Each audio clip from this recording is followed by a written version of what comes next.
I wanted to touch on the motherly role or the savior role in narcissistic relationships, right?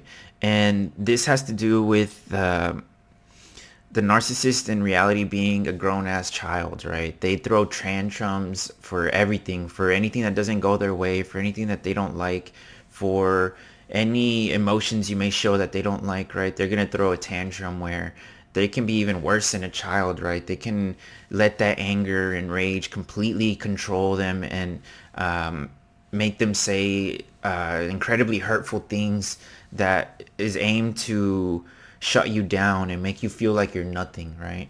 And the person that's on the receiving end of this can almost always seems to take this motherly role, right? This savior role where they will begin to try and do everything they can to avoid or to prevent these tantrums, right?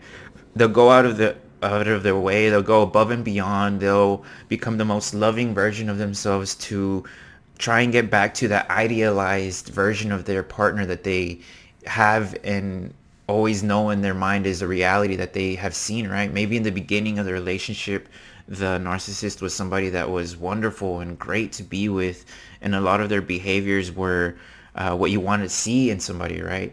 But in reality, they were doing that as a way to just get closer to you, to be able to manipulate you into thinking that they're that way. And whenever the relationship goes on and in time you are already close, right, and you have that relationship established, they start to drop that mask, they start to drop those behaviors, and they become this completely different person that you can't recognize anymore. And it seems like your life takes a complete turn from what it used to be, right? You find yourself becoming like them. You find yourself responding to their tantrums with anger as well, and only fueling them because they feed off your emotions, right?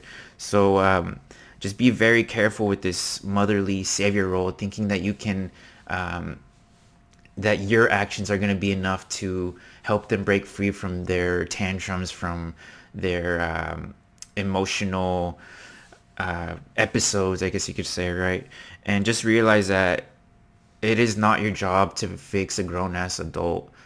You're never gonna be able to help somebody that doesn't want to help themselves, that doesn't want to recognize that they need to heal, that they need to understand why their ego is so big, that they need to understand what it is that maybe in their childhood is causing them to act out in this way, right?